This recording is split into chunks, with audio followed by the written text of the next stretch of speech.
اور ہمارے دلوں کے اندر محبت پیدا نہیں ہو رہی،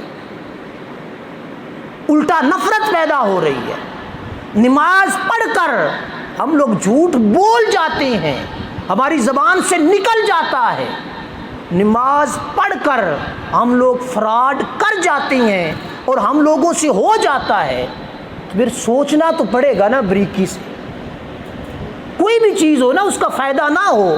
مثال کے طور پہ میں بیمار ہوں، دوائی لیتا ہوں ایک ڈاکٹر سے، اس کا فائدہ نہیں ہوتا تو کیا میں اس کے پاس بار بار جاؤں گا؟ ڈاکٹر بدلیں گے کہ نہیں بدلیں گے؟ یہ سادہ مثال ہے، سمپل۔ ہر بندہ یہ جانتا ہے کہ نوازش سے اچھا نہیں فرق پڑا، پھر قریشی کے پاس چلے جائیں گے، وہاں سے بھی نہیں، پھر پھالیا، پھر منڈی، پھر گجرات، پھر لاہور۔ کرتے ہیں کہ نہیں کرتے؟ کیوں؟ کہ یار فائدہ نہیں ہو رہا۔ تو نماز ہم ہر روز پڑھتے ہیں، جھوٹ بھی بول جاتے ہیں، دلوں کے اندر نفرت بھی آ جاتی ہے، عداوت بھی آ جاتی ہے، صدقہ کرتی ہیں پھر بھی ہم لوگ سخی نہیں بن پائے، زکوٰۃ دیتی ہیں مال کے اندر برکت نہیں بن پائی۔ تو پھر ہمیں سوچنا پڑے گا یار نماز ہم لوگ پڑھتے ہیں، کیا نماز کے اندر کوئی غلطی تو نہیں رہ جاتی؟ نماز کے اندر کوئی کجی کمزوری تو نہیں رہ جاتی؟ یا ہم لوگ چھوڑ تو نہیں دیتے؟ تو جب بندہ اپنے دل سے نماز پڑھے گا، اور نماز کا فلسفہ کتنا یار خوبصورت فلسفہ ہے۔ ہم لوگ نماز کے لیے آتی ہیں اور نیت کرتی ہیں، 2 رکعت نماز جمعہ، منہ طرف خانہ کعبہ شریف دے، پیچھے سے امام دی، اللہ اکبر۔ اب اس کا شریعت اسلامیہ میں حکم یہ ہے، حضور علیہ الصلوۃ والسلام نے بیان فرمایا کہ جب ہاتھوں کو اٹھاؤ تو ہاتھ کی انگلیاں کھلی رکھو، آنج نہ رکھو۔ اس کا تصور یہ دیا جاتا ہے، دین اسلام ہمیں سمجھاتا ہے۔ اللہ اکبر کہا تو اس کا ترجمہ کیا ہوتا ہے؟ مالک تو سب سے بڑا ہے۔ اس کا یہی ترجمہ ہے کہ کوئی اور ہے؟ اللہ اکبر کا کیا مطلب ہے؟ اللہ سب سے بڑا ہے، سب خزانوں کا، سب جائیدادوں کا، سب بادشاہوں کا بادشاہ ہے۔ تو یہی ترجمہ اس کا ہوتا ہے، تو خالق ہے، تو مالک ہے، تو رازق ہے۔ اور ہاتھ اوپر کر دیے، باری تعالیٰ یہ خالی ہاتھ ہے میرے، میں جو کچھ بھی ہوں میں نے اپنا تن من دھن سب کچھ تیرے سپرد کر دیا۔ جب ہاتھ کوئی اٹھا دے، ہاتھ کھڑے کر دے، اس کا کیا مطلب ہوتا ہے؟ سارے پڑھے لکھے نوجوان نے جنگ ہوندی پہ یہ 2 فریق جنگ پہ کرتے نے، تو انہوں دا بادشاہ ہتھیار سٹ چڑھے، ہاتھ چوک لوے، وہ دا کی مطلب ہوتا ہے؟ میں کمزور ہاں، تو طاقتور ہے، میں نہیں لڑنا چاہتا، میرے کو نہیں لڑیندا۔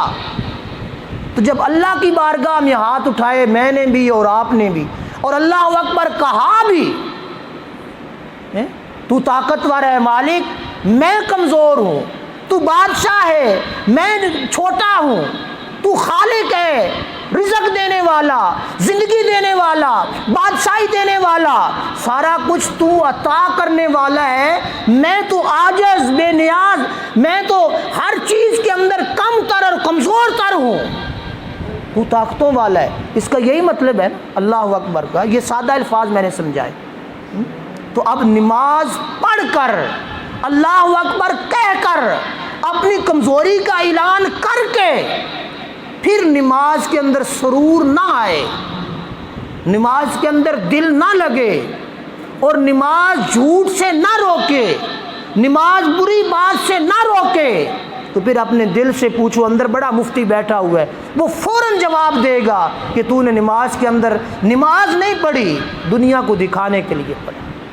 اور ہمیشہ میں یہ چیز بیان کرتا ہوں، تو آخری بات کر کے گفتگو ختم کر رہا ہوں، نماز مسجد میں نہیں ہوتی، مسجد کے دروازے سے باہر قدم رکھتی ہیں ہماری نماز کا آغاز ہوتا ہے۔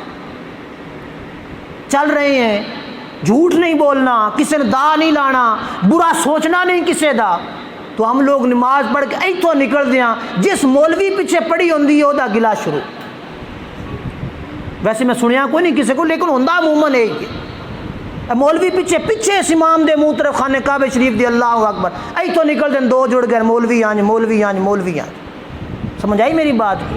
تو پھر ہمیں سوچنا تو چاہیے نا یار، اپنے دل کے اندر جھانک کر اس چیز کا فیصلہ تو ہمیں کرنا ہوگا کہ نماز ہم نے رب کی پڑھی ہے، تو ہمارے اندر اسی وقت نماز پڑھ کے سلام پھیرنے سے پہلے خطورت پیدا ہو گئی، نفرت پیدا ہو گئی، عداوت پیدا ہو گئی، تو پھر ہمارے اندر کوئی نہ کوئی تو کمزوری ہے۔ مولوی نہیں چنگا چھٹی دے نواں لے آؤ، لیکن یہ تو کوئی گل نہیں، بس پیچھے نماز بھی پڑھو تو گلا بھی کرو، پیچھے نماز بھی پڑھو برائیاں بھی کرو، پیچھے نماز بھی پڑھو غیبت بھی کرو۔ سمجھ آئی میری بات؟ تو یہ چیزیں نہیں زیب دیتی انسان کو۔ بہرحال اللہ وحدہ لا شریک ہمیں صحیح معنوں میں اچھی زندگی بسر کرنے کی توفیق عطا فرمائے اور اپنی نماز کو کامل کریں، تو پھر انشاءاللہ تعالیٰ دیکھیں سرور کیسے آتا ہے۔ اللہ پاک ہم سب کے حال پہ رحم و کرم فرمائے۔